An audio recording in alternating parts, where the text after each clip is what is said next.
Oh god. Whoa, that was so quick. Went from like 5 to 3 to recording in those seconds. I didn't. It happens. Graham, fast. I'm not ready. Go, God. go, man, go. Chug that bitch. Come on now. You can do this. You're not a wimp.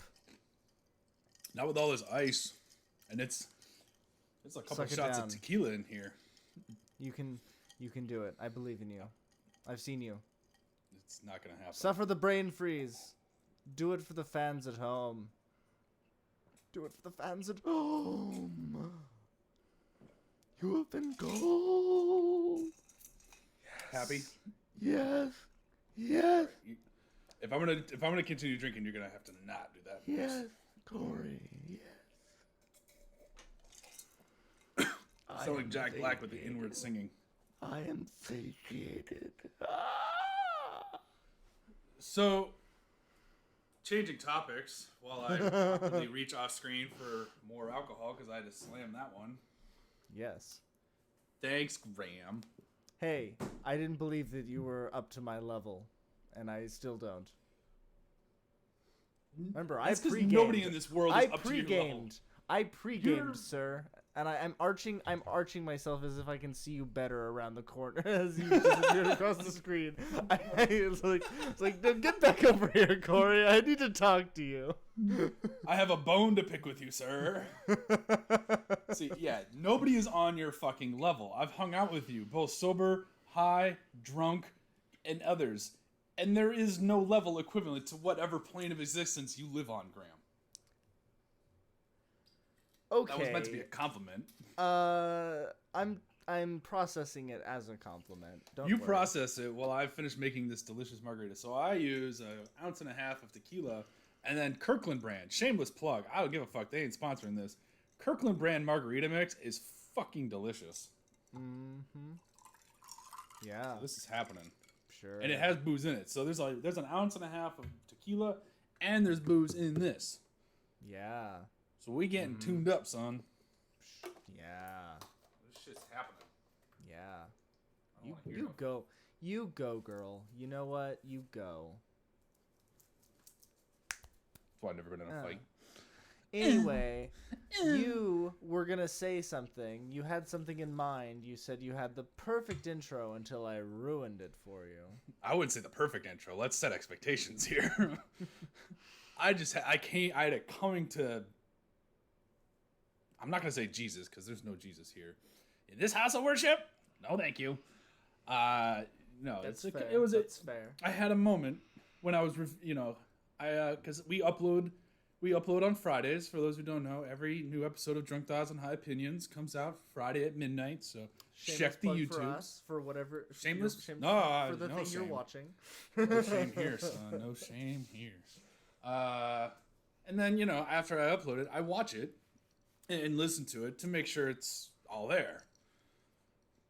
Naturally. Of course, I do that a little bit when I'm editing too, but it's here and there. I just kind of scrub through it when I'm editing. But it's like, there's the, that just goes to show the quality of work we put in. I just kind of like cursory look at it when I'm editing, and then I upload I it and just hope actually listen everything's to the good. whole thing when I edit. Yeah, that's nice. I don't have time for that shit, dude. You really, you've got time. You're a student. You got nothing going on. I've got Wow, full-time that's job a and all that bold bullshit. statement coming from a college graduate. because that's how I know you have all the time. All right. I've been there. I did it for 5 years. I went to college. I know you have all the time in the world. Proceed, I worked 50 sir. hours this week. Proceed. And Go ahead. Yeah. Go ahead. I went to Cleveland this week. God damn it, leave me alone. Is that supposed to be a boast or No, it's something that you Ohio. would say at an AA meeting? I went to Cleveland this weekend. It was my rock bottom. Good I've evening, never ladies and been gentlemen. so low. My name is Corey Oakes, and I went to Ohio. I'm ashamed of what I've done. I'd like to repent and find forgiveness in those who I've wronged. I'd like to join the 69-step program to recovery from going into the state of Ohio. The best part is that the majority of all presidents we've ever had in this country are from Ohio for some weird Yeah, reason. that like sort of 13 of our presidents. I think that's the number. 13 of our presidents are from Ohio. Across It's like the a years. third. That's a good solid like third or It's at a least solid chunk. at least quarter. It's somewhere between there. No, And because that we're is what? just 46 now. Yeah, so that's a a third to a Between quarter a to quarter a third. and a third, yeah. But it 27%, yeah. give or take. Like, but like, what's so good about Ohio? I can tell. No, hold on. Before you answer that, I can tell you it's nothing. There's nothing good. There's nothing interesting about Ohio. That's what I was gonna say. Maybe that's why, because it's so boring, and that's what Americans want is like so middle of the road, so fucking boring. I'm about to get assassinated by an Ohioan, aren't I?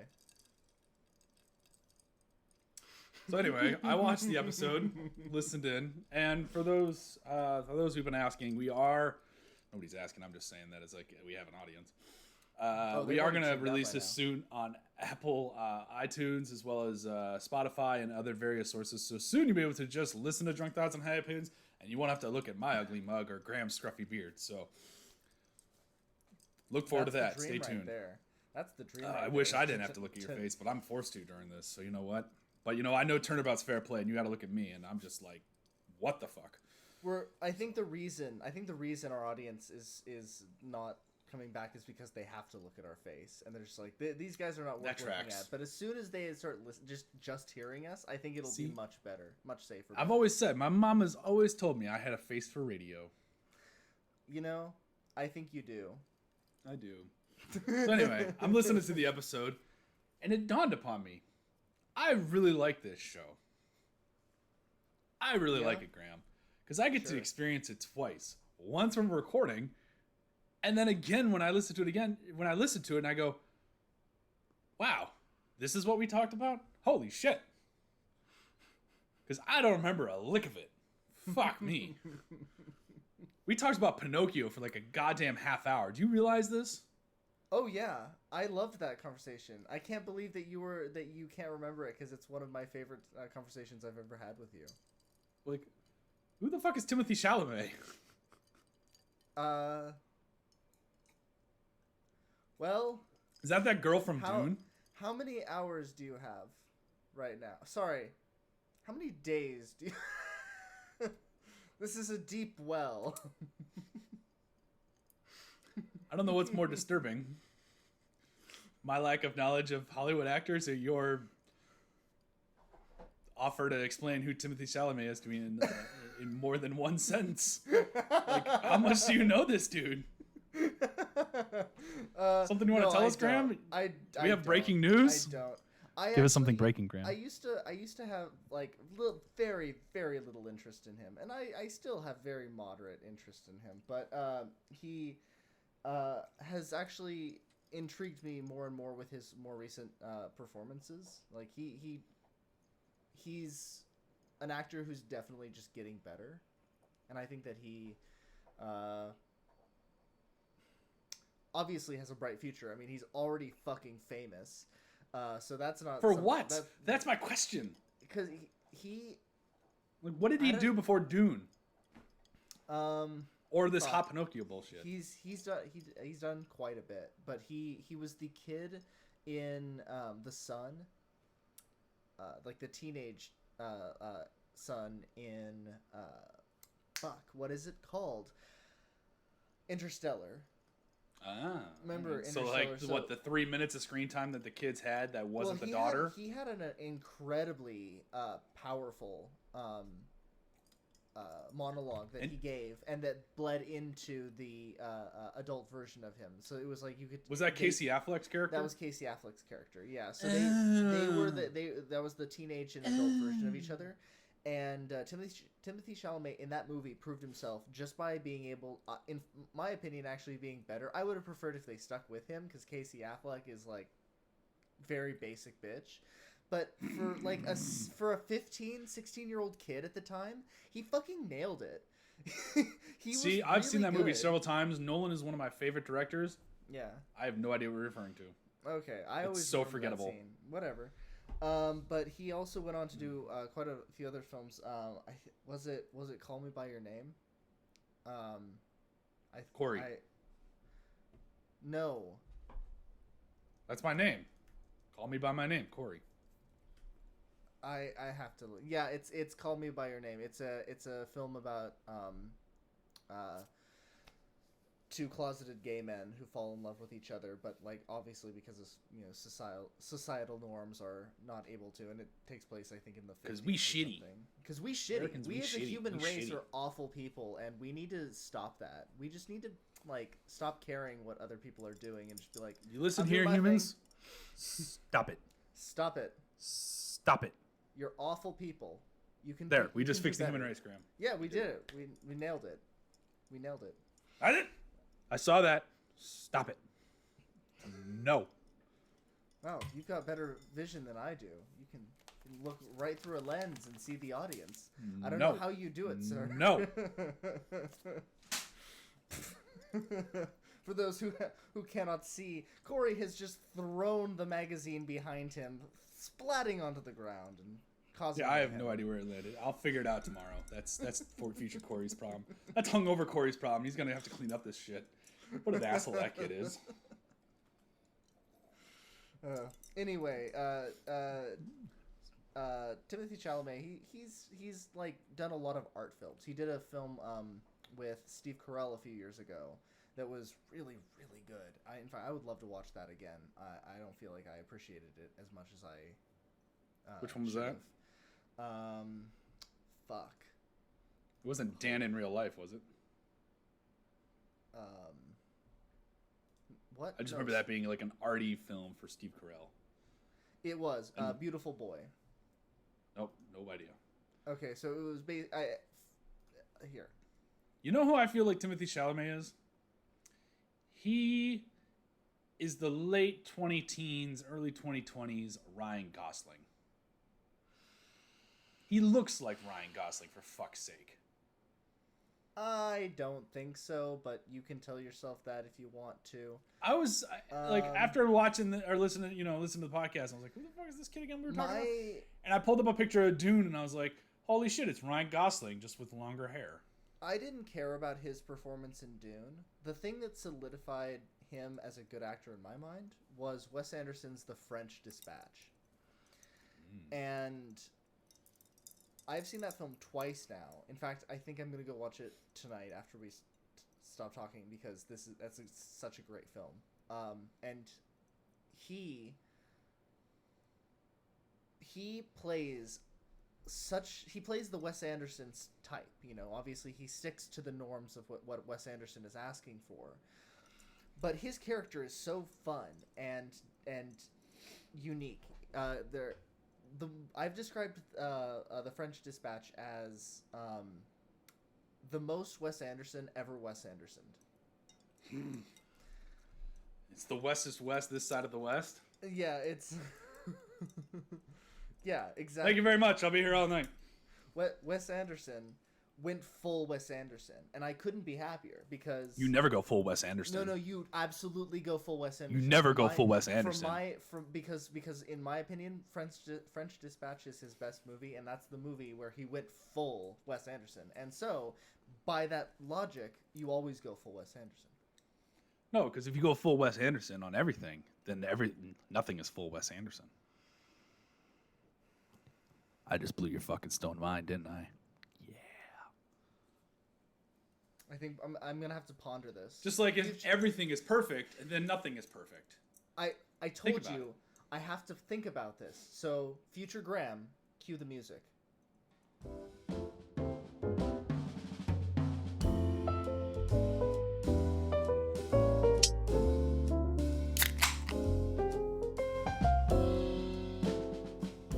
I forgot to grab a water. Hold on. I'm gonna keep it recording, but I'm gonna grab a water. You do that, I'll vamp a little bit and keep the kids entertained while I sit What? here and finish my margarita. Just go, fucker, go. Get the fuck out of here. I'm talking to the kids now. Fuck you. Well, Graham goes and grabs his hydration. I came to a stunning revelation during the break, folks. So you may watch me occasionally if you're watching the show. If you're listening, then, well, you're missing out on all the gloriousness. But if you're watching the show, you'll notice I go off screen a lot. I go over here because that's where my fridge is in my bar, just out of reach on the headphones. But my fridge opens the wrong way, so I gotta really like crank around that fucker to get some drinks. So if I remember like off screen doing some weird shit, just trust that I'm doing weird shit and move on with your day. Did you get your water, Graham? Yeah. All right, so we're gonna move on. LaCroix. Jesus Christ. It's good. I love it. Yeah, that's not gonna help you with anything here. What? It's not alcohol, and you told me I couldn't drink. Yeah, you can't drink. You're a little bitch. Your drunk thoughts. You just can't drink. How Your liver's not trained. dare you? How dare you drink Fat Tug, for God's I come sakes. from a proud line of alcoholics. And? Just because a dude's from Norway doesn't make him a fucking Viking. We know how to hold our booze, sir. My mother Yeah, was you a hold it in your winemaker. hand and swill it around and sniff it and whatnot. And you're like, ooh, the bouquet is flowery. Yeah, get fucked, all right, sir? Come to Michigan. No. We drink like real men. That's just a facade. Oh yes, I'm just going to twirl this wine. That's just a facade. People who drink wine are just drinking it to get fucked up. Fuck. Wine Trust hangovers are the me. fucking worst. Oh, I know. Don't Wine even get me hangovers are the started. goddamn You worst. don't even know. I could give a TED talk on red wine hangovers, especially. I could write a thesis. I could write a 1,000-page epic. Just on the premise of what it's like to have a red wine. I almost want to see you do that just so you'd actually finish writing something. God damn it. Fair point. Oh, we just got personal. Fair point. We did get personal. I didn't think we were going to go there, but... Oh, I went there, sir. I went there. God, I'm Sadly, the only thing I would attack you over is far too personal to bring up here, so... Fuck. What, my non-existent social life? Yeah, that's always entertaining. Sure, let's describe it. Let's dive into my social life or lack thereof. It's so sad. I went to the fair twice this past week. It was fun. The Minnesota State Fair is a lot of fun for those who don't know. Yeah. I hung out with friends. I made friends. It was amazing. Yeah. And then I had pizza for dinner. Did you have elephant ears? No, I didn't. What food did we have? We had a little barbecue. Cookies out the wazoo. There's this like Martha's cookies that you can get at the Minnesota State Fair, and I shit you not. You get up to the line, and the smallest you can get is a cone, and imagine this is like a paper cone. Sure. And they're scoop, scoop, Sure. scoop, scoop. Sure. Like, there is probably like 20 cookies in this fucking thing for $8. They are massive, freshly baked, delicious fucking cookies, and they just overload it for $8. And you can get a bucket. They offer a bucket for like, I think it was $16. It advertises over 4 dozen cookies in this bucket. Like, people are walking around with like the Leaning Tower of fucking cookies. Yeah. Yeah. I did all that, and then I had pizza for dinner. Pizza. I had the Krusty Krab pizza. It's the pizza. For the record, that is the best goddamn episode of SpongeBob. Is it? The episode where they make the Krusty Krab pizza, which the Krusty Krab is known for burgers, for fuck's sake. And they get sent out. SpongeBob and Squidward get sent out to go deliver a pizza and get lost is fucking hysterical. Yes. And SpongeBob's just carrying the pizza around all like, the Krusty Krab. Okay, I can't do it anymore. And Squidward is just the pessimistic asshole that he always is. Fucking hey, SpongeBob, we gotta go home. And he's like, no, we gotta deliver the pizza. It's fucking hysterical. And then they find the fucking rock. He's like, SpongeBob, it's a boulder. And he goes, no, Squidward, it's a rock. Look at this, baby. It's in good shape, too. The pioneers used to ride these things all the time back in the day. And Squidward fights him until fucking SpongeBob mows him down with a goddamn rock. I have not seen that episode. I have not seen that. It's in the first since season. I was like 9. I think maybe 8 years old. It's been such a long time since I've watched an episode of SpongeBob. I remember when SpongeBob aired. I remember the build-up that Nickelodeon in the 90s had for that show. That build-up was huge. I think they did it after their like, it was like their Nickelodeon Awards or something. They aired it after that. Yeah. So like everybody was glued to their TV, and I remember that episode dropping where I'm ready, and fucking A, was that just like a great show when it started. 90s Nickelodeon is gorgeous. That show It's has, fucking weird. Quite a few connections with Mr. Show with Bob and David. David Cross and Bob Odenkirk. Yeah, well, so does Yo-Yo Gabba Gabba and ska music. We're not talking about that. No. But I want to draw these interesting connections. The voice of SpongeBob, who I'm forgetting the name of, Tom Kenny, was in Mr. Boom, Show. bitch. He was in Mr. Show for the majority of it. Probably missed only a few episodes, and was their go-to silly guy. Like he was like his characters were always like flashy and over the top and just weird, and I'm gonna go crazy right now, and ha ha ha ha ha. And that was always what his characters were kind of go-to. They were on a spectrum. They wouldn't always be super crazy, but they were on a spectrum of crazy. And he is married to, I am forgetting her name, but she voices Mrs. Plankton in SpongeBob, and she was also in actually more episodes. What she Mrs. was Plankton? In the computer. Oh.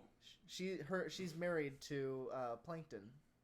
Technically, I was reading this. Yeah, I don't think that was her name.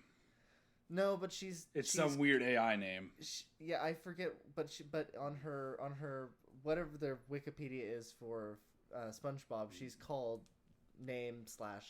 Plankton. Yeah. Gotcha. Yeah, that must happen in an episode after. Yeah. After I hit puberty and my voice became lower than SpongeBob's, I stopped watching it.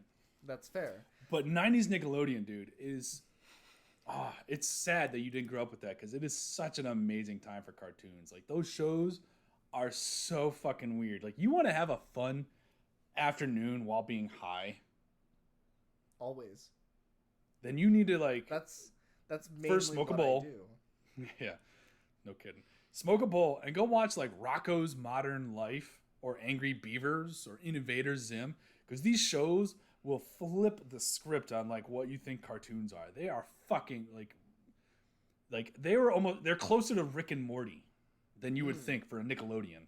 Yeah. Like Rocko's Modern Life full on had a character who was just dead set on committing adultery on her husband next door. She was a fucking toad and he's a wallaby. Wow. Like BoJack Horseman, this shit way back in the day. Speaking of Rick and Morty, have you heard Justin Roiland and Dan Harmon's statements on the possibility of Rick and Morty going on forever? I mean, that's what they wanted to, I've heard. That was always their dream. They wanted it to be like a Simpsons that just was like in this kind of weird multiverse world, and I love it. I'm here for it. I'm here for it if it can maintain its quality, and I trust Justin Roiland if he sticks with it. So do you just have like a joint lit? No, it's actually incense. Oh. Well, way to ruin the mood. But it's, I mean, I should, yeah, hold on. Boop, boop, boop, boop, boop. Yes, Corey, I do have a joint. I mean, you better puff it, because it's been smoking for a while, and weed doesn't stay lit for long. Oh, I'm inhaling. You just kind of like...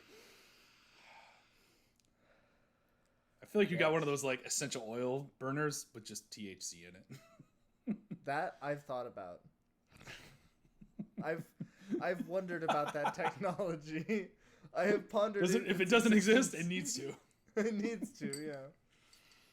Either that, or my ideal device in the whole world is a disc about this big. Can maybe be about between your fingers or between your hand. It's like it's so a about disc the size of a quarter. Yeah, about the size, maybe a little bit bigger than a quarter.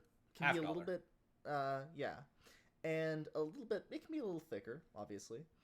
But when you activate it, you set it on just like a table or something, and then you can start smoking, and the smoke just gets sucked in really fast. But it doesn't affect anything else in the room. It just affects the smoke. I'm pretty sure they have these. If they do, I have searched for them, and then it must mean I'm very bad at Googling. No comment. That's too easy. Too low of hanging fruit. We're gonna just move on, or we'll be here all goddamn night. Anyway, I've been reading this interesting book. You know, I warned you against that. I wanted to talk to you about it. Uh-oh. Actually, I didn't want to talk really about the book so much as a concept that comes from it. Well, it was nice knowing you, friend. You've been a good drink. I'm gonna need another soon. The book is Time Travel, The Popular Philosophy of Narrative, by David Wittenberg, who's a professor at the University of Iowa, an associate professor. I was when this expecting book Stephen was Hawking, published. but okay. No, it's he might be a full professor now. This was published in 2013, but shout out to David Wittenberg. It is a very interesting book, and I've gotten a lot of ideas from it. But one of the best ideas that has come from this book, it comes right from the introduction. Before he gets into all the different nitty gritty stuff, right in the beginning of the book, he talks about how stories themselves are time machines. It can be argued that instead of time travel being an extension of storytelling, storytelling is an extension of time travel. That we ourselves, when we tell stories, are time traveling. When we think back on our lives, we are time traveling. When we think forward into what we hope we'll see, we're time traveling in a sense. We don't know necessarily what we're going to see, but we're attempting to. But we're always going back and reminiscing on past events. And when we do that, we're kind of unconsciously time traveling. And sometimes we remember things differently, but for the most part, we remember them how we remember them. And so when we're telling stories, that's just an extension of it. They're time traveling. I really wish I could remember this moment differently. When a character in a story moves forward in time 9 months in the span of 4.5 minutes, that's time traveling. The characters have just time traveled for the sake of the audience's it's enjoyment. like a jump cut. Exactly. I'm going to cite the filmmaking. The 7th episode of season 4, Better Call Saul, Something Stupid.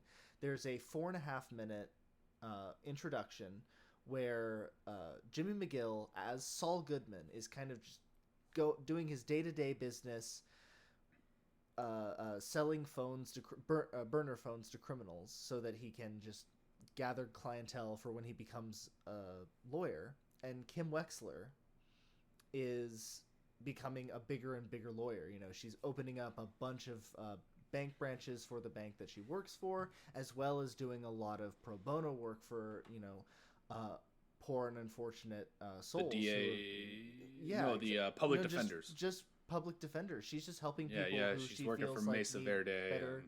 Need better defenses. And so it shows this huge, probably like 7-8 month development for these two characters during a time that is totally unnecessary for the plot. This is a part that just does not need to be seen, except for that part. We don't need to see Mike Ehrmantraut and the guys blasting those holes to get that all out. We've seen the beginning of it at the end of the last episode, and now they're gonna jump ahead to when the hole is opened up. Well, no, I think it's totally necessary. A montage, at least a successful montage in this situation, is what, because that's what it is. It's a montage. It's a series of scenes and sequences that progress forward in time and usually center around a subject. It shows the progression or degression in the case of Saul, but some sort of gression in a direction that furthers that character to become who they're meant to be. I cite you. I'll get all lawyers. I'll get lawyer speak, fucker. I'll cite you. I think you misunderstood. I think you think I meant that we don't need to see it at all. I meant we don't need to spend as much time on it as the show usually does, because usually episodes of the show only take about 2 days to like 2 weeks max. No, I think And you then- could cover a span of time. But that because they wanted to jump forward to where it gets more interesting after that whole like kind of nothingness, they jumped over it, and that's the benefit of using narrative. Look at like the where I was at before you so rudely cut me off. Well, I thought you misunderstood what my point was. No, I understand your point. Your point just sucks. That's all. Your high opinion is not so Fair high. enough. Get off the fucking high horse. Well, your there, drunk LaCroix. thought is a little too drunk. Yeah, that's a fact. But when it comes to a montage, like that's the point of a montage, is to skip over the shit that, or not the point. I shouldn't say the point because there's always an exception to the rule. But a lot of times, the effect of a montage is to gloss over shit that would normally be boring to watch if you were watching it in real time. Again, my case in point would be any fucking Rocky movie. Go watch a Rocky movie. There's always the training montage where it's just Rocky doing various workouts, which if you were watching that in real time or having that play out in real time, 1 push-up, 2 push-up, 3, fuck that. Like, nobody's going to watch that bullshit. But you watch Rocky run down the road, interacting with the fellow Philadelphia folks, doing various workouts, continue to run. That's what makes that scene great. It's I don't want to say juxtapose, if that's not the right word. I could be wrong, but like you see his progression through his running, and eventually he gets to the top of the stairs, and it's flying high now. But because nobody wants to watch him train in real time. Fuck that. Yeah, no. But that's him exactly getting better my and point. better. That's my point. So that's. That we're getting glimpses of it, but we're passing over it quickly so that it's not the center of attention, so that we can get to the It serves the story. Yeah, exactly. Jinx, you owe me a Coke. I actually you cited Rocky. Funny enough, it's going. I'm doing a companion piece to this video, or this will be a companion to that. Who knows? I thought I was your companion, Graham. I'm doing a video essay on time travel, narrative time I'm sad you travel moved past that. specifically. I'm going to ignore you because you need to listen, sir. Because I am giving a shameless plug right now. It's very important. You have the floor, sir. Porcupine, please. Thank you. Shameless plugs. The most sacred of things. Hold on. Future Graham, add a soundbite. Shameless plug. Dun, dun, dun, dun. Okay, go ahead. I'm doing this video essay, and it's hopefully going to lead to a series of video essays on the concept of time travel in different aspects. But this first one is going to deal a lot with the series finale of Better Call Saul, which kind of gave me the idea for this concept to begin with, and so I'm going to explore it further. And no spoilers. Not everybody's seen it. I'm not going to give it any spoilers. I'm just giving you a shameless plug. That is going to be appearing on my YouTube and on my website, mad-musings.com. Anyway, back to the podcast.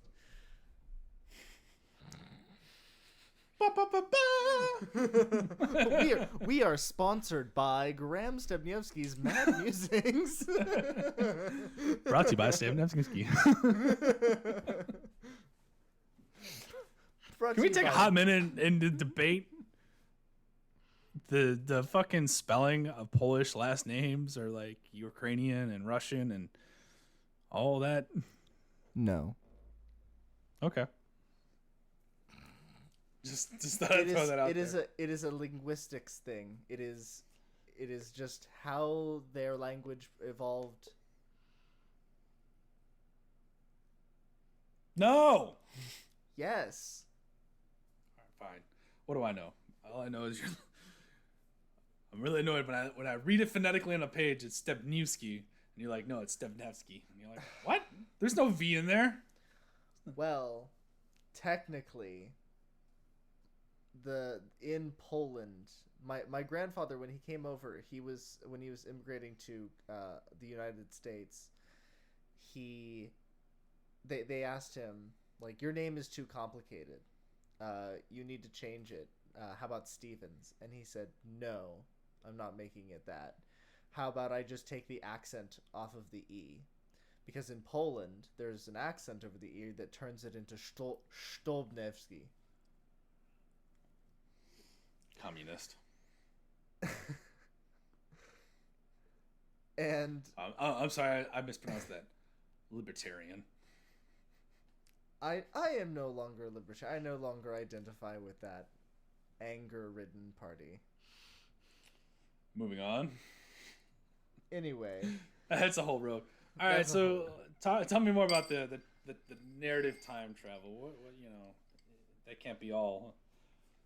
You teased us, but what else you got going for you?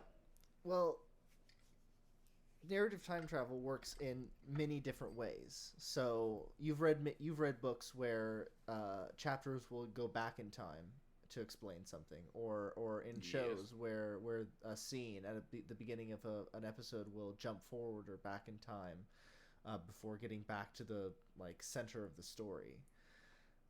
Does it have to be at the beginning or the end of the scene? Could it be in the middle of the scene? No. It can happen at any time. It can happen at any time. Just I want to understand the rules. I'm just showing various specific examples and show this. Also, any of these can be it. I'm going to give you the same advice I give you all the time. You need to study abroad. Sure. See what I did there? Because Graham is single, folks. Okay. Anyway, Graham did not see what I was doing there. I did not, but you got me. Fuck you. Westworld, I think, is actually one of the best examples of subversive time travel, because that's a tough cookie. Westworld season 1, because spoilers for Westworld season 1. There's about 3 different timelines happening at once for the same characters, but for the first about 6 episodes, they make it seem like it could be happening in just one timeline. You're like, it seems like they keep you guessing where you don't know there's multiple timelines. Yeah, but then once you realize that there is multiple timelines and that some of the characters are some different actors playing the same character in the different timelines, that it blows your mind, but you also feel satisfied, and it feels like it's so clarifying. You're like, yeah, that's really awesome. It wasn't Christopher. It was Jonathan Nolan, Christopher Nolan's brother, and Lisa Joy, I want to say her name was. They're a couple that produced that show. And yeah, that show is probably the poster child for satisfying the itch. There's a word for it. There's a word, I can't remember. I'm way too drunk. There's a word for when you, the viewer, are watching a movie, TV show, or some medium of that notion, and you're able to piece together what's going on before they explain it on screen or in the book or whatever, but they don't actually tell you. And that's the sign of good writing, is when you feel smart because you feel like you figured it out before they told the show. But this show toes that line perfectly. Westworld in season 1 toes the line so perfectly that you think you figured it out, but you're still just like, I think that's what's going on. I'm confident what's going on, but I really don't know what the fuck is going on. And then they tell you what's going on, and you're like, I fucking knew it! Yeah. It's such a gratifying payoff. It is like scratching the deepest part of your nutsack that you just can't reach in a public setting. Very visceral image that you've painted there. And but for our lady listeners, figure it out. No, you should just apologize to them. I should apologize for a lot of things. You should apologize for a lot of things, but I'd start with that. I'd start with the most recent thing. I apologize for my nutsack comment. There we go. Thank you. I think it is a good moment of scratching, like it just that proverbial itch in your brain. Yeah, it is that one spot in your back you can't reach, or just like you're just like, oh, I think that's what's going on. I really do. I really think that's what's happening. And then they clarify, and even if it's not what you thought was going on, you just it really is just so satisfying of a moment in television. I love Westworld season 1 for how well they structure the narrative. Yeah. And the time jumps are just perfect. I compare Westworld season 1. Well, I shouldn't say I compare it to anything. I see that as kind of the pinnacle of like subversive narrative time travel, where you're not sure, you're trying to figure it out, and then you find out. It's very subversive. And whereas Witcher season 1 on Netflix, that show attempted to do something very similar. Except there was no real reason for that like subversiveness. There was nothing accomplished from it, because with Westworld there was this like deep layered, all these characters are doing something slightly different, and you're just trying to figure out like, okay, this is blending together, but I feel like it's also different at the same time. Whereas in Witcher, they were just like short stories, and it's like, oh yeah, okay, this is happening at this time and this is happening at this time. They didn't necessarily blend together like a full narrative in season 1, and so there wasn't really anything accomplished by making it subversive. And the only thing they did to make it subversive was not mention the times in the bottom of the screen. I think I think that Witcher season 1 would have been better for me if they had not done that, because I kind of felt annoyed that I didn't know what was going on with the time differences. I was like, what? I feel like this is happening before, that's happening later, and they're not telling me. I feel like they're trying to. The payoff is nowhere near as satisfying. There's no payoff to it because there was no reason to pay it off. There was nothing. There was no reason to hide it. That's my. I'm gonna play devil's advocate here. Go ahead. Drunk devil's advocate for just a minute. And for the record, I'm going to preface this with, I agree with you 100%. But as somebody who read the books, and when it came to the books, especially, the first book I actually listened to. I didn't read it. I listened to it on audiobook. And the audiobook of the first book plays out the same way, in that it has a chapter of Geralt in, let's say, storyline A, okay? Chapter 1, Geralt, storyline A. Chapter 2 is Geralt in the past, doing something different. Chapter 3 continues storyline A. Yeah. Chapter 4, another side story. Chapter 5, storyline A. It jumps back and forth. And without telling you that it's a different time, maybe it does if you read the book. If you read the there's book, nothing.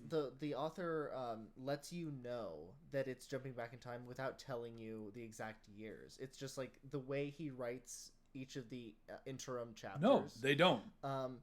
By the end, you're like, okay, you just feel like, okay, this is about to jump back. This is not going to be jumping forward. By then you figure it out that like, oh, they're jumping around. But when you're listening in the moment, there's no indication. There's no like Geralt in the past or something. It's Geralt is doing, in chapter 1, it's like, and then Geralt did this. End of chapter. Chapter 2, Geralt was riding along a long and lonesome road on his horse. They don't Roach. tell you, but it's clear for some reason. No, it's not. It is not clear. It confused the fuck out of me. I always found it quite clear that it was jumping around in time, because it seemed like those were interim chapters. Especially because it's the first book, right? We're talking about the Last Wish. Or sorry, no. Yeah, Last Wish. You're right. Yeah, Last Wish. It was Last Wish, Sword of Destiny, and then Blood of Elves, Tower of Swallows. So bullshit. Last Wish has all the interim chapters where he's at the monastery with the woman, the nun who will not speak.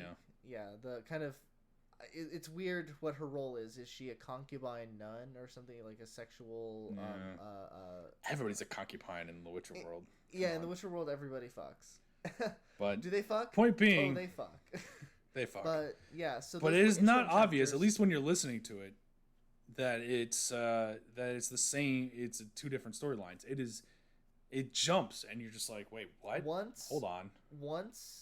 Okay, sure, the first time, but once it jumps back to that area, then it's clear. That I'll agree with.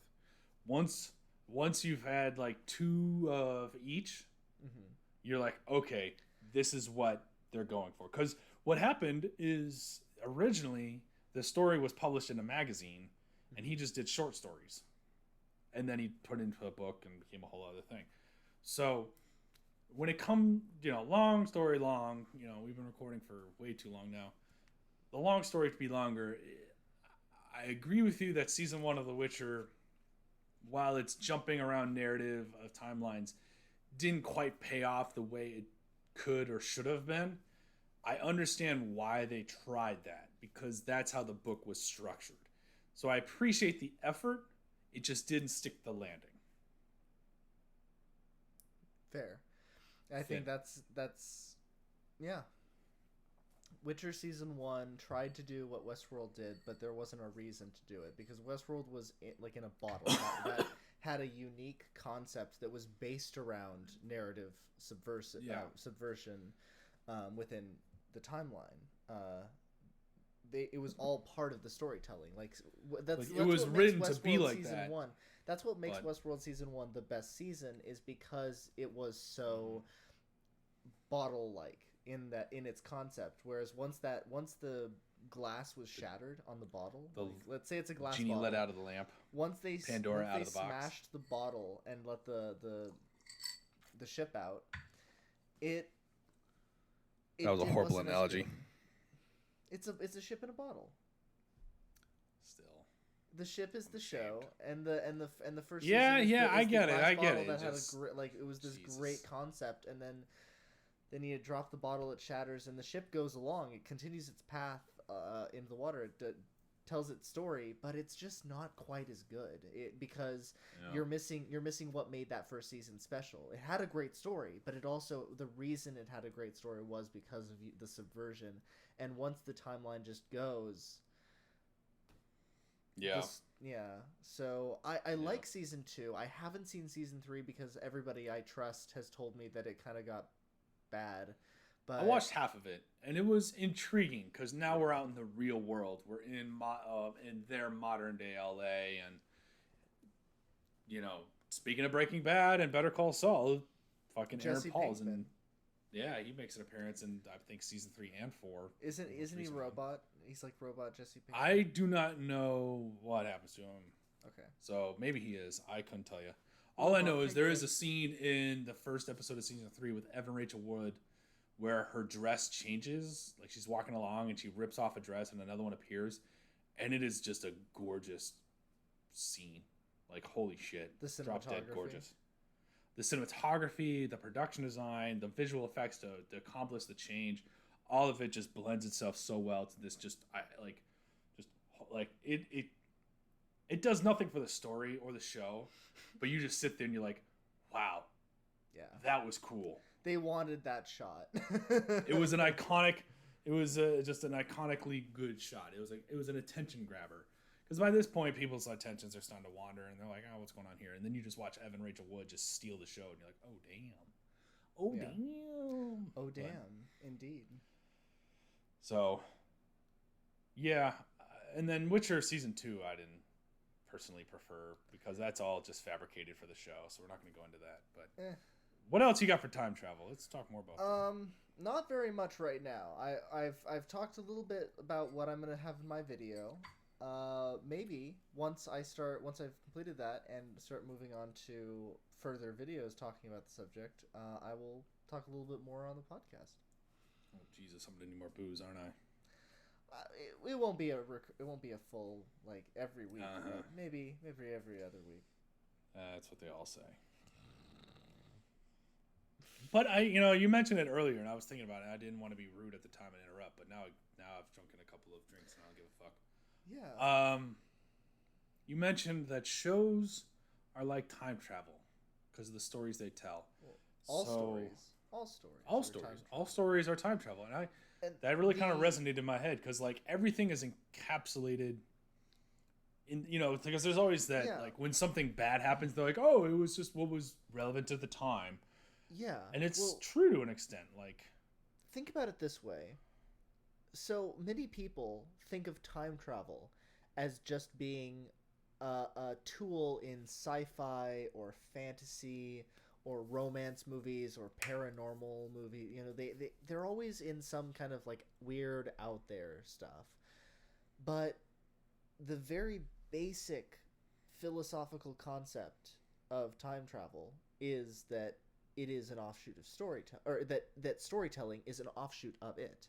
Sorry, we usually think of time travel as just being a tool for storytelling, but what if storytelling is just a tool for time travel?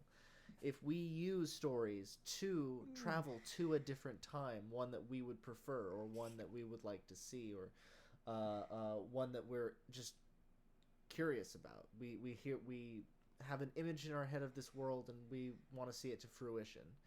And so I think that that's a really interesting argument that he makes, that time travel is the root of it all, and that storytelling comes from that. Well, I'm just thinking about, like, so I recently watched the series finale for The Office. Good job. Shut up, Siri. I thought so. Shut up. Siri's talking to me again. She's talking back. You got to keep that shit in line. Yeah. I watched the series finale of The Office, and The Office. The Office. Siri's not a real girl. I don't treat her with the same respect I do the real girls. You can ask any girl in my life. I treat them with utmost respect. He treats objects like women, man. I don't. Don't be spreading that kind of shit. Bad gas travels fast in a small town, you fucker. No, but you missed what I said. It's the reverse. It's usually he treats women. Fuck. Never mind. You ruined it. I'm cutting that because you fucking ruined it. I treat women with high respect. I worship the feet of many a girl. Folks, he doesn't get the joke. He hasn't seen the Big Lebowski. He doesn't get a lot of shit. Times. He hasn't seen the Big Lebowski enough times. Do you not know a lot about the Big Lebowski? I am ordained in the Church of the Latter-day Dude, I'll have you know. Are you now? But do you not know a lot about the Big Lebowski? You can just casually like it and still get ordained, but do you know a lot? I mean, it's been a hot minute since I've seen it, I'll grant you. But, you know, top 5. That rug really tied the room together. That rug really tied the room together. Anyway, I was watching The Office recently, and it is almost, you know, like any show, because I know you love The Office and you love Parks and Rec. I love Scrubs. Scrubs came out in 2001. Office came out, 2005? Yes. Our Office, American Office. 2005. Parks and Rec was 2008? 9. These shows, you know, Parks and Rec does a pretty good job with the ambiguity, but like The Office and Scrubs, there's some jokes and there's some comments and there's storylines and there's ideas and just, you know, and you can think back to any show. I mean, go back to like the Honeymooners with like domestic abuse. Oh. But like every show is an encapsulation of a time. It's not, but you were talking time narrative, time travel. I'm just saying, like, yeah, every story, every TV show is the telling of a story that encapsulate the time that it's occurring in. Yes. And so the aliens, when they are the fucking alien overlords, when they finally take over in 100 years, they're gonna watch, you know, the oldies shows like The Office and Parks and Rec and be like, oh, that's how humans lived 100 years ago. Yeah. You know, they're a waste of a fucking species. That's a good point you made about The Office, because Greg Daniels originally told the writers, he said, I don't want to do any like pop culture jokes in The Office because I want to keep it, I want this show to feel timeless. And for me, I was thinking about it, and I realized, well, as the show went on, they started to have more pop culture jokes, probably as his hand on the show like loosened. You know, he still had a hand on it, but it just kind of loosened in its grasp. He started, doing other things too. Yeah, exactly. And so they started doing more pop culture jokes, and I thought about it, and I realized, well, the funniest jokes in the entire show are ones that have almost no pop culture references. The ones that just work. They just work at any time. Yeah. The joke that just matches in any time. I would still say that there's some points, especially in the first few seasons, with how Michael Scott is portrayed by Steve Carell, that just don't age well. No, and that is. I mean, many people agree on that. I actually realized recently why I love season 7 the most of The Office. In the first episode's commentary on the DVDs, BJ Novak said that they knew that Steve Carell was leaving at the end of the season, so they had to have him grow each episode to the point that by the end we would believe that he's ready to go off and marry Holly and have kids with her and not be at the office anymore. And I realized, I was like, that's why I like this season 7 so much, is because at the end of each episode he actually fucking learns. And I hated that. Sticks. It sticks. Like, because I know it's funny when a character doesn't learn, but it's also so fucking frustrating to watch season in, season out. And I know some people can do it, but it's so much. I think it's just better television, and it's more heartwarming when a character like slowly gets better.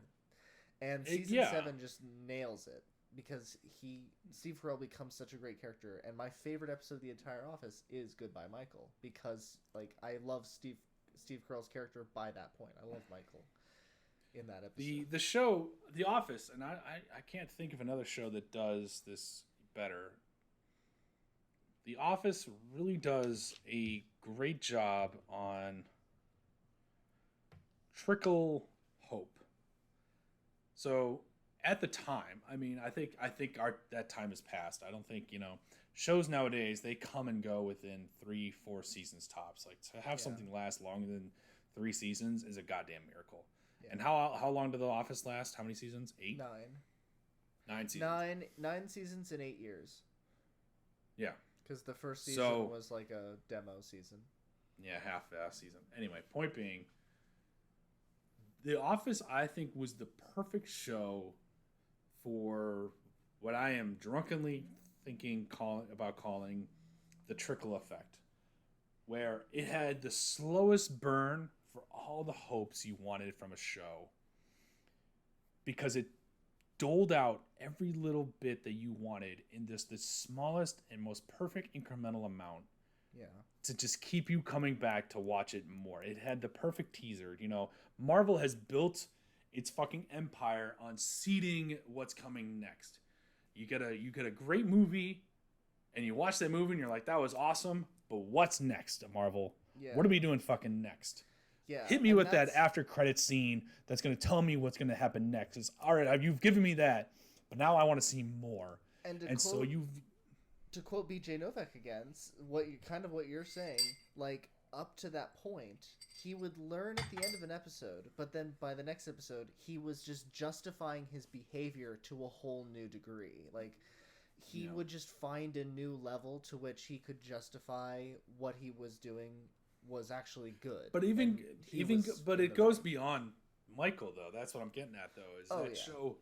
Michael, yes, you're 100% correct, that, in the sense that Michael, when season 2 starts, every episode he had to learn, and you had to hope that he was redeemable. Season 7 showed that he was redeemable, but from 2 through 6, you always get that idea, like, all right, maybe he's not a bad guy, maybe. You just kept hoping, episode after episode. But at the same time, you had other great storylines. Look at Jim and Pam. Has any other show taken 4 seasons to get a couple together? I mean, most of them. They just are on and off. They're on and off. That's what I'm saying. Yeah. I'm saying you bring these folks together, and they have their own trials and tribulations they work through. But they're together from that point forward. From seasons 4 through 9, for 5 years, these folks come together. You could quote, Scrubs. You got JD and Elliot, who are on it. They start dating in season 1, and they're off, and then they're on again, and they're off.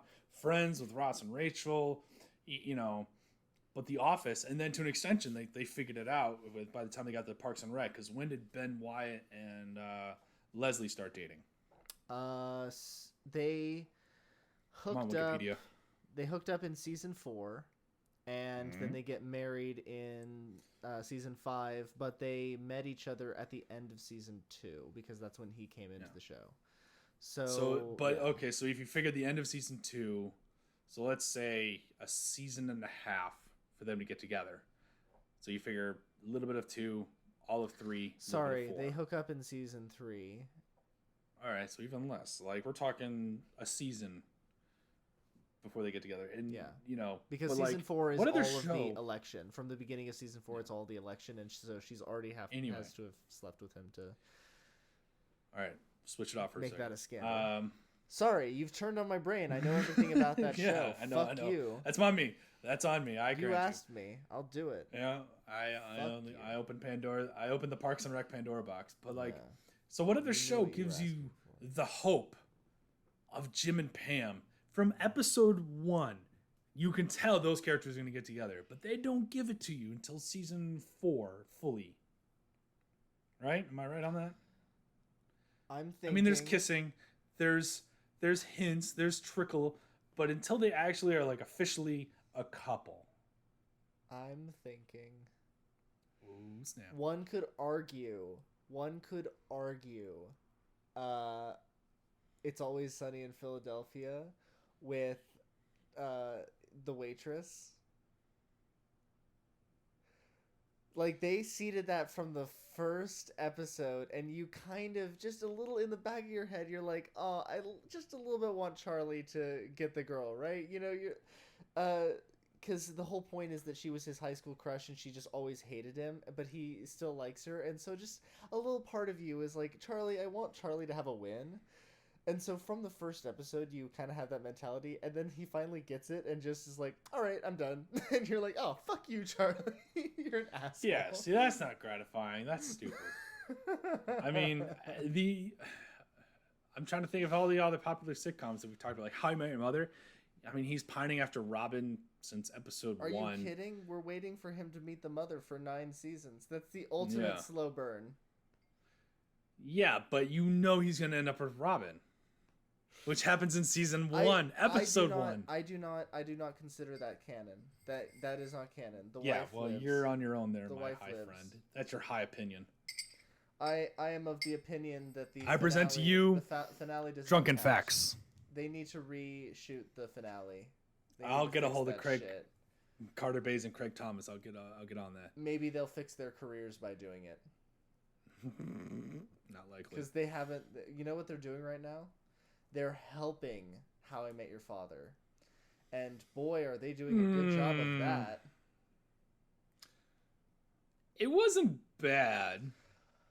Oh, it was It wasn't good. It wasn't good. I'll grant you that. None of the characters are in the same, like, overall friend group. It's always, like, it's 3 separate friend groups that are all It definitely felt separated. But I do give them kudos for trying to introduce new dynamics and not just doing cookie cutter cutouts of the same characters. They tried to do jokes that How I Met Your Mother would have done in like season 4 or 5, like things that you know about the world so much. They tried to do that in like the 4th episode of the show. And it's like, what are you doing, man? What are you doing? The writing is not great. The acting is okay, not stupendous. I mean, it's fucking Haley Duff. You can say it. The acting is bad. I do like the dude. I can never remember his name, but the dude who was in Glow. And he's fucking funny. I enjoy him. He's very good. And I do like they flipped the script where now we're watching her give the narrative versus watching the kids and where it was the kids in the flash forward. Now it's the mom in the flash forward. So it's trying. Yeah. And I could see, because just like Office, just like Parks and Rec, the first season's always a rough season. But How I Met Your Mother's first season was its best season. Yeah, that's true. They can only go downhill. Well, I mean, you want to talk about time travel? Look at that. Look at that series where it does take place both in the future and the present. That is a show that is a perfect example of Time Travel, the TV show, because it's about a guy who not only himself is reminiscing, time traveling in his own head, but he's bringing his kids along and the audience subsequently. Yeah. So think about that for our audience out there, all one of you who've stuck around this far. Whenever you watch The Office in all 9 seasons in less than a week, you've just time traveled through 9 years of somebody's life in the span of a week. Congratulations, you're a slob. Congratulations, you have no life. Ba-da-da-da-da-da-da. But again, I defy anybody to put in the comments another show that encapsulates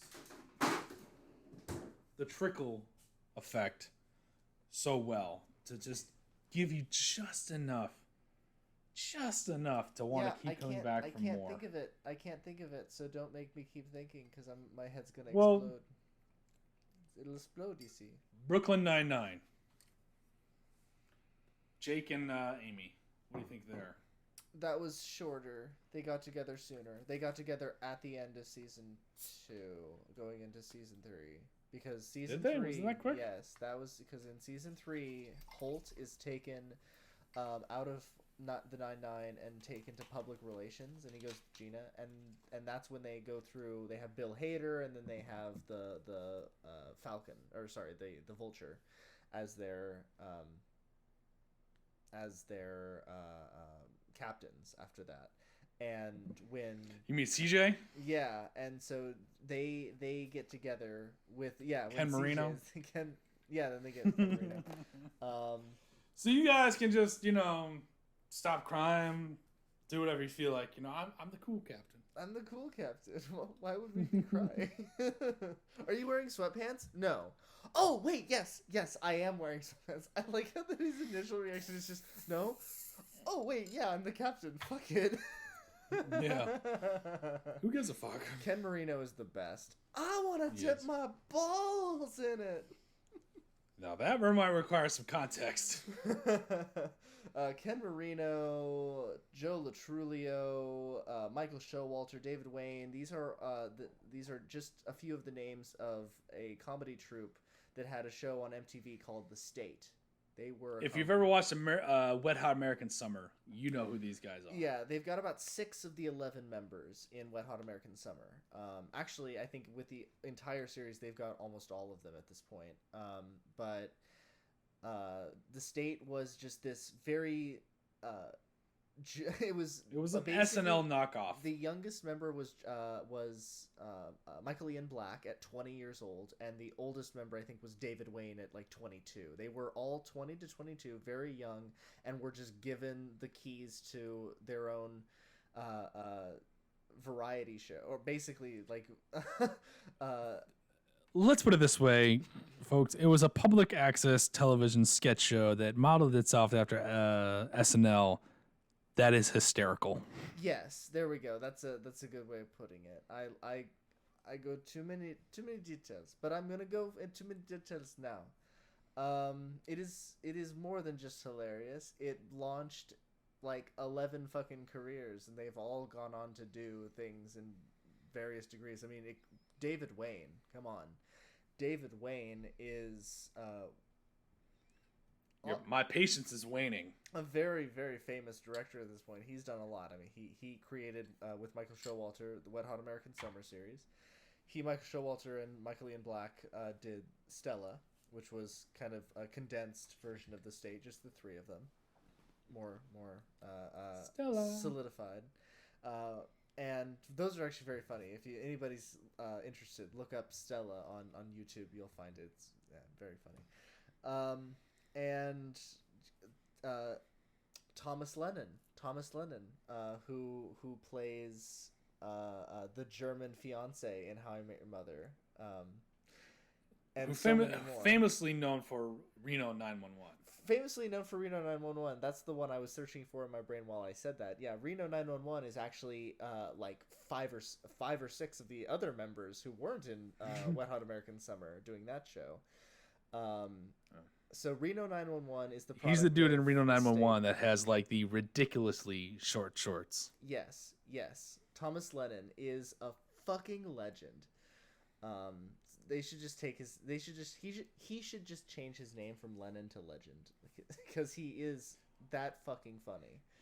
Everything he does. I'm pretty sure the name Lennon is pretty legendary at this point. There, Fair Mr. enough. Beetle. Fair enough. But he is just that. There's no fucking relation though, right? legendary. He is that funny. There's no relation to John though, is there? No. All right. He is American. Thomas Lennon is American. I think. He's maybe Canadian. Yeah. American actor. Oh, you're an American actor. I am, technically. Technically speaking, his wonderful background role in The Bureau. Shameless plug.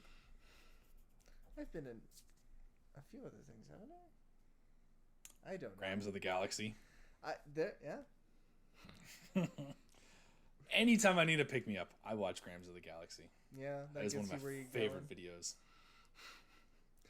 I will always. I think my favorite part of it, because it's the absolute worst. Not the jumping. The jumping was just what we could do. No, it was the one where we couldn't get the slide of me sliding on the ground. Yeah, so you just pan the camera. It's so bad. Why did we do that? I'm open. I am. If you had a better suggestion here, now, or then, I would be open to it. I'm thinking about it now. What if I had done those quick steps? I think that would have been even worse. It would have been like the jumping. But would it have been funnier? Because at least I was trying. I think it just shows oh god, that's bad, and it just shows how we're trying. Here, I will put hysterical. the clip up in the video. Put the whole fucking thing in right about. Send me a link. And I'll. It's on YouTube. Fuck you. Get your own link. Fuck you. All right. Anyway, we've been go watch it. For... It's Graham's best acting known to man, where he plays Star Lord. I played... Sorry. He plays Stoned Lord, and we record doing a dance in the middle of Cole Harbor. I have Park to object to that being my finest acting role. I played Nicely Johnson in my high school production of Guys and Dolls, and I fucking killed it. Yeah, but there's no video proof of that, is there? There is video proof of it. Fuck you. You're hostile tonight. Yeah, I am hostile because you're hostile. I'm drunk. That's what I go for. That's kind of my base level. That's my 0. Anyway, we've been. You're supposed to be the high cool one. I am the high cool one, and that's why I'm trying to wrap this up right now, and you keep taking it. You're welcome. Anyway, we've been sitting here for a little while, and I think you're sitting, I'm standing or wobbling. Maybe, well, then just to add to my point, maybe we should think about wrapping this conversation up. I think that we've had a wonderful conversation, very interesting, and it's given me lots of ideas for future videos about this. Again, my video will be posted on my website, mad-musings.com, also on YouTube at Outrageous Creation. And there you can also find my writings. I have shorter stories, poetry, and some scenes from plays. What about you, Corey? Where can we find you online? That's kind of a loaded question, don't you think, bud? Okay, where can we find you?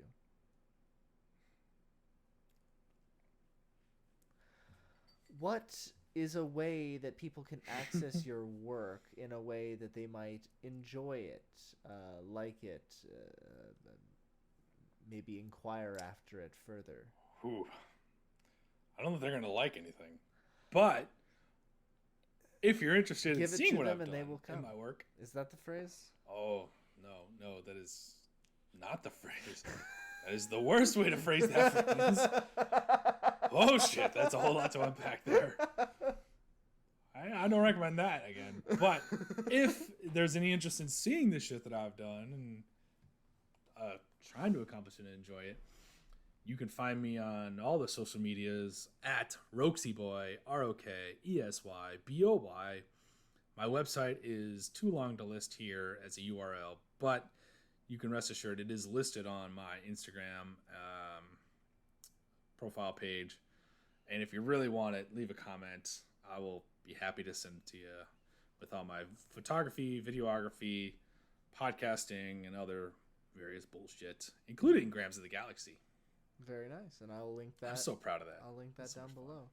And again, nobody's watching to this point, but if anybody has any suggestions for what we should talk about next time on Drunk Thoughts and High Opinions, then leave a comment down below about your own drunk thought and or high opinion, and or maybe some crossed interventions. You know, oh, what was it? Crossed examinations. Yeah, if you like to dabble in both.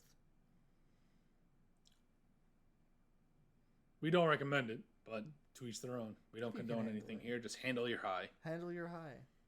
If you're at home, you're safe. Enjoy it. Don't do shit tomorrow or tonight.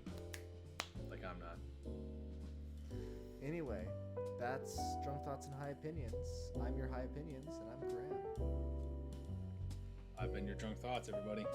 I'm your Oaks. Have a good night.